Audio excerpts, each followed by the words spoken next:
Welcome back to the Miami of Ohio Dynasty on College Football Revamped. This week, our Redhawks hit the road for arguably our toughest test of the season, taking on the 9-1 Kent State Golden Flashes. Now, our Redhawks are coming off a blowout win over Bowling Green last week that saw us put up 59 points and holding the Falcons to only one touchdown. But this game will be a different story. Kent State comes in averaging about 34 points per game and actually averaging more yards per game than we do. And take a look at this. It's a matchup of two of the top passing games in the country. And the Golden Flash have a top 10 defense. They're really good against the pass. It's the two top teams in the MAC going head to head with a trip to the MAC championship on the line. The Redhawks versus the Golden Flash next. First quarter action, Miami set up with great field and they start things off on the ground, but the Kent State defense flies to the ball against the TFL. It's third down. Gabbert in the pistol, 3 wide. He's going to try to force a pass to Sorensen, but it gets knocked away. Fourth down. And that's going to set up this 45-yard field goal from Nicholson. The kick is up, and it falls just short. No good. And the Golden Flash look to take advantage with their three-headed monster on offense. Crum comes out throwing, connecting with his favorite target, Jayshon Polk, and the wideout picks up 40. A few plays later, Crum in the gun, 4 wide, and this time he links up with Raymond James, and he's going to pick up 17. First and goal, Kent State. Next play, Crum with the play action. He's got all day in the pocket. He slides to his right and finds Leach in the back of the end zone. Touchdown, Kent State. They strike first, 7-0. Next Redhawks possession, Gabbert shows off his mobility, rolls all the way out to the right and decides to tuck it and run. And the sophomore picks up 19, and that's a first. A few plays later, Redhawks go 4 wide in the gun. And Brett connects with the speedster Hippenhammer, and he turns it upfield and gets 25.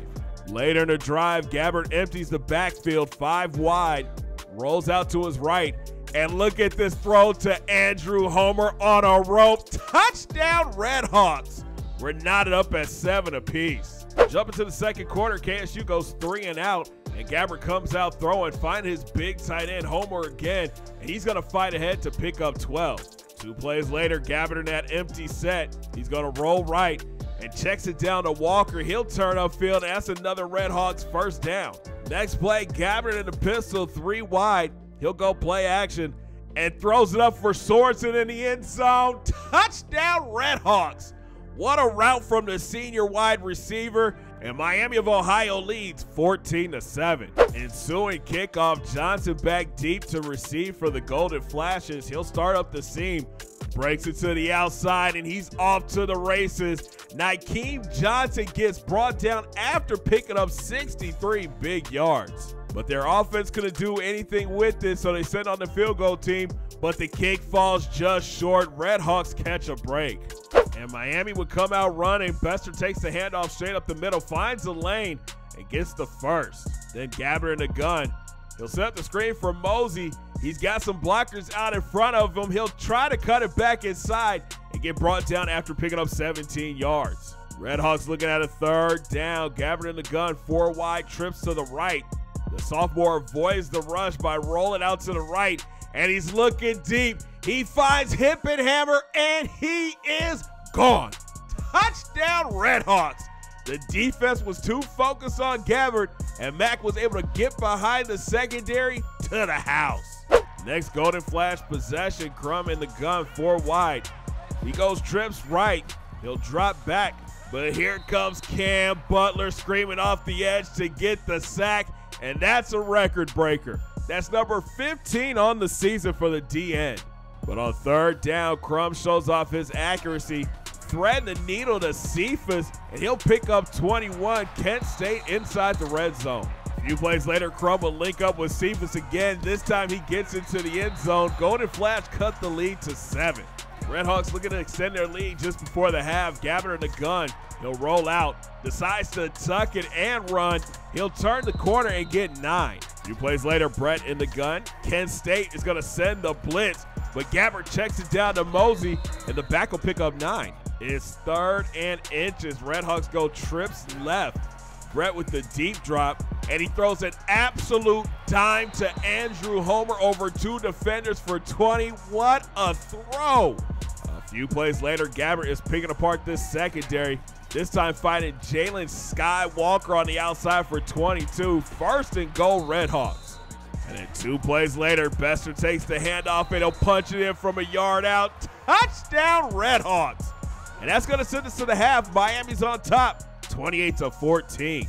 Start of the second half, Kent State goes 3 and out, and the Redhawks look to get the run game going. Bester straight up the middle, and he'll pick up 7. A few plays later, Gabbert in the gun, 3 wide. He'll drop back and find Bester on the outside. He'll get upfield and pick up 12 more. Miami's dominating the first down game today, and they're looking for more here. Gabbert going back to the air.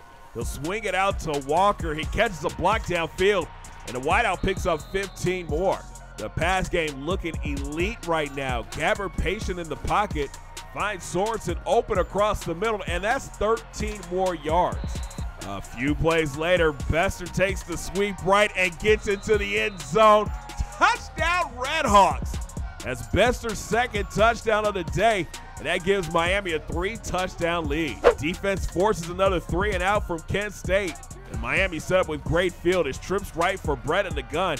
He'll drop back and finds Andrew Homer again, this time for 25. First and goal, Miami. Next play, Bester takes the handoff, tries to find some running room, but only gets 2. Second and goal. This time the give goes to Mosey, and he's wrapped up quick and pulled down after getting a yard. Third and goal is back to the ground with Mosey, and the freshman barely gets back to the line of scrimmage. K-State is swarming. It's 4th down, and Coach Johnson's electing to go for an empty backfield, 5 wide. Brett drops back. He rolls right, finds Walker wide open in the end zone, but oh no, he dropped it. Take another look. It hit him right in the hands. Turnover on downs. The Golden Flash is pinned back deep, but Cooper says, no worries, I got us. He finds a lane on the left, avoids a couple of defenders, and is finally pushed out close to midfield. A few plays later, James comes in motion to the left.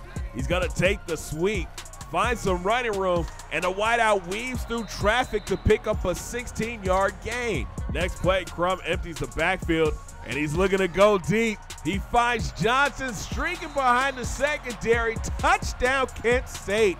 And that was the spark they needed. We jump to the 4th. Miami goes 3 and out. Crum going back to the air. He'll swing it to Cooper. He'll make a couple of defenders miss and pick up 15.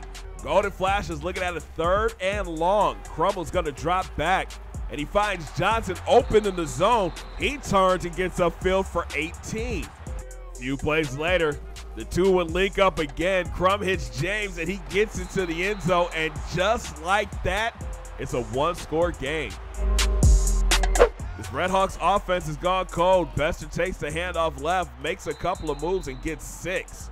2 plays later, Gabbert in the pistol going to the air, and he finds his tight end Homer, and this time the big fella gets the first.